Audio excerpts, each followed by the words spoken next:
Pak Soni, sebetulnya apa sih Pak yang dimaksud dengan duta perubahan perilaku ini? Iya, jadi kan kita harus secara terus-menerus mensosialisasikan, mengedukasi masyarakat tentang bahaya COVID-19 ini. Lalu bagaimana upaya pencegahannya? Tidak boleh bosan terus-menerus. Tetapi kan kita tidak mungkin menjangkau seluruh orang. Sehingga kita butuh duta-duta, mereka yang mau untuk membantu bersama-sama dengan Satgas menjadi edukator, ya, menjadi sosialisator gitu ya. Mereka yang mensosialisasikan dan mengedukasi masyarakat, menyebarkan pengetahuan tentang bahaya COVID-19, bahwa COVID-19 itu nyata, bukan rekayasa, bukan konspirasi.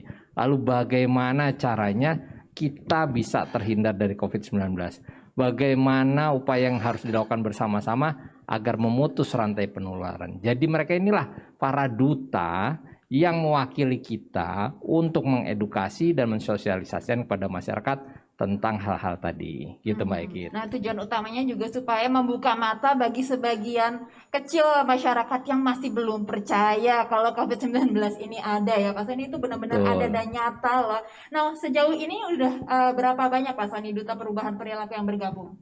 Kalau data sampai dengan kemarin 26.322 orang. 26.000 lebih, ini luar biasa ya. Kalau data per siang ini sudah hampir 29.000. Wow. Jadi pertambahannya cukup cepat dalam beberapa hari. Terutama kita sudah sekitar 25 hari ini mulai punya duta perubahan perilaku. Jadi dalam 25 hari sudah sekitar 29.000 orang yang bergabung. Kurang lebih 1.000 ya rata-rata ya, yang terus bergabung ya. Betul, ini kalau saya lihat dari grafiknya nih terdiri dari beberapa golongan masyarakat dan juga pekerjaan ya. Betul. Jadi yang menarik gini, di antara ini data yang per 10 November 26.322 duta perubahan perilaku, ternyata jauh lebih banyak yang perempuan. Nah, 62% ya. Nah, terus 35% sebetulnya ini ada yang belum terdeteksi nih 2% ini jenis kelaminnya karena datanya belum lengkap ini. Bukan berarti kemudian berkelamin ganda, tetapi memang kami masih menyisir datanya yang kemarin hilang. Jadi masih lebih banyak duta perubahan perilaku dari kelompok perempuan. Kenapa begini ya? Menarik sebetulnya. Iya, jadi ketika kami juga membuka peluang bagi teman-teman, bagi masyarakat, mahasiswa, pramuka, ya termasuk Satpol PP untuk bergabung, ternyata jauh lebih banyak animo dari kelompok perempuan. Mereka ini mungkin juga punya kepedulian karena kita harus bersama-sama memutus rantai penularan ini, sehingga mereka cenderung lebih aware ya. Kadang-kadang lebih galak juga di lapangan tuh malah. Kalau perempuan bagusnya ketika dia galak menegur masyarakat, memberikan edukasi, mungkin lebih bisa diterima juga. Jadi kami tidak ada gender bias ya, karena laki-laki dan perempuan semua bisa menjadi duta perubahan perilaku dan kami mengajak semua pihak. Tetapi ternyata yang mendaftar lebih banyak yang perempuan. Kira-kira gitu Mbak Egit. Kira-kira gitu ya. Terus dari kelompok pekerjaannya ini dari mana saja Pak Soni? Ini menarik juga kalau kita telaah ya. Iya, karena ternyata paling banyak dari ASN. Ya. Tapi mahasiswa ini jumlahnya akan banyak. Baru kira-kira dalam seminggu terakhir mahasiswa ini cukup banyak dari berbagai perguruan tinggi se-Indonesia. Nah, jumlahnya mungkin nanti bisa mengalahkan yang ASN, tetapi masih terus kami data termasuk tambahan hari ini sekitar 2.000-an. Nah, kami biasanya setelah mereka mendaftar, mereka punya keinginan menjadi bagian dari solusi bangsa ini dengan mengedukasi 3M ya, memakai masker, menjaga jarak dan menghindari kerumunan serta mencuci tangan pakai sabun. Mereka juga harus menerima pelatihan. Karena kami ini kan terhubung dengan aplikasi monitoring perubahan perilaku. Sehingga kami day to day itu tahu berapa orang yang diedukasi di masyarakat. Ya sampai hari ini coba bayangkan, Pak Safrizal juga sudah 3,5 juta orang yang kita edukasi. Nah Pak Soni, ini kan teman-teman duta perubahan perilaku ini kan nggak cuma menyosialisasikan protokol kesehatan 3M nih pada masyarakat luas, tapi juga memonitoring menggunakan aplikasi seperti yang Pak Soni bilang tadi. Sejauh ini evaluasinya seperti apa? Bagus ya, jadi teman-teman Satpol PP ini salah satu yang terbaik dalam laporan. Nah, kami juga meminta teman-teman Duta Perubahan Perilaku agar lebih rajin lagi melaporkan apa yang ada di lapangan. Jadi karena tugas mereka ini betul-betul mengedukasi, mensosialisasi, kita minta dilaporkan berapa orang yang disosialisasi setiap hari, bagaimana respon mereka setelah disosialisasi. Ternyata mayoritas memang 68% itu merespon mereka menerima gitu ya. Tapi hanya 32% yang bilang saya menerima dan berkomitmen akan melaksanakan. Nah, ini juga masih tantangan. Dan dari 3,5 juta orang yang sudah diedukasi tadi, itu ada sekitar 25.000 menolak. Menolak untuk ya, dan menolak informasi yang disampaikan. Jadi masih ada 25.000, itu jumlah yang menurut kami juga masih banyak. Jadi teman-teman Satpol PP sebagai bagian dari Duta Perubahan Perilaku, dari aplikasi monitoring kami itu luar biasa. Nah, cuma memang kami masih terus berjuang. Baru 20 hari kebetulan ini kami mengerahkan Duta Perubahan Perilaku. Baru 20 hari terakhir kan kami prosesnya harus merekrut mereka, lalu kemudian memberi pelatihan. Setelah memberi pelatihan mereka harus belajar aplikasinya, mereka baru turun di lapangan. Jadi ada proses juga.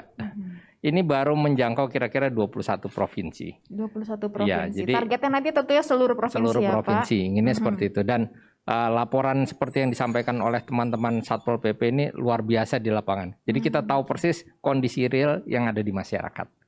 Jadi secara real dari aplikasi tadi ya, karena teknologi juga sudah mendukung proses edukasi ini. Nah, terus dari monitoring, dari evaluasi tadi, apa yang menjadi catatan sejauh ini, Pak Sony?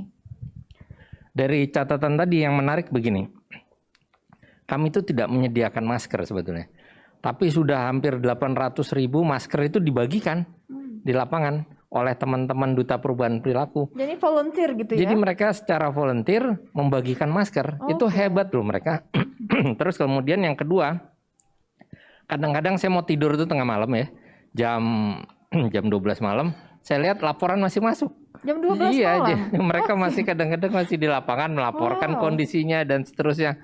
Jadi luar biasa loh.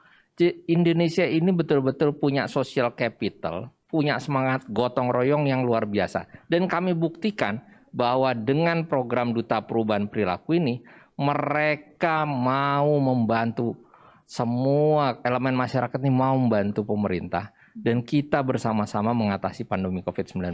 Jadi benar kata Pak Dirjen tadi, kolaborasi ya penting. Dan teman-teman Satpol PP ini karena mereka punya kedisiplinan yang cukup tinggi, mereka bikin macam-macam. Mereka bikin selempang sendiri loh, kita nggak ada pembiayaan. Bikin sendiri ya? Iya, buat sendiri tuh. Ya.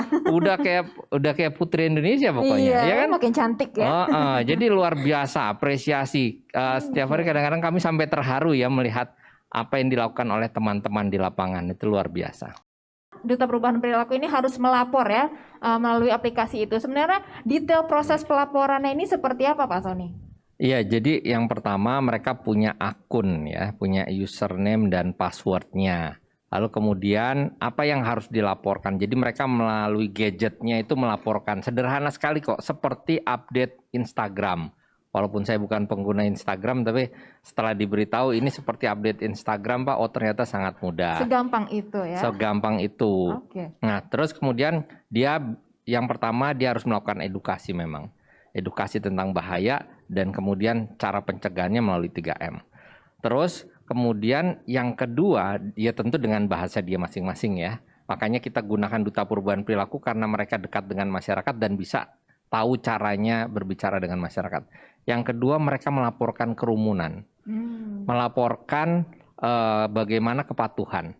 Jadi misalnya ada 10 orang di hadapannya. Dia foto, lalu kemudian dia tulis yang pakai masker misalnya 7, yang 3 tidak pakai masker. Jadi dia langsung input. Nanti jalan lagi ke sana, dia laporkan lagi. Ada 20 orang, dia hitung lagi. Oh ternyata 17 pakai masker, 3 tidak, dan seterusnya. Nah, karena semua melaporkan itu, kami bisa mengkalkulasi. Jadi program kami itu, monitoring perubahan perilaku tadi, bisa melihat berapa total orang yang menggunakan masker. Dalam seminggu terakhir persentase masyarakat yang pakai masker tuh 85%. Ini meningkat atau stabil? Meningkat. Nah, walaupun progresnya ada progres dari mulai sekitar 78 sampai 85% dalam sebulan terakhir. Jadi terus naik. Nah, cuma memang pada saat seperti kemarin libur panjang, ternyata kita lihat kepatuhan memakai maskernya turun. Jadi ada hari-hari ketika libur panjang atau weekend itu cenderung turun.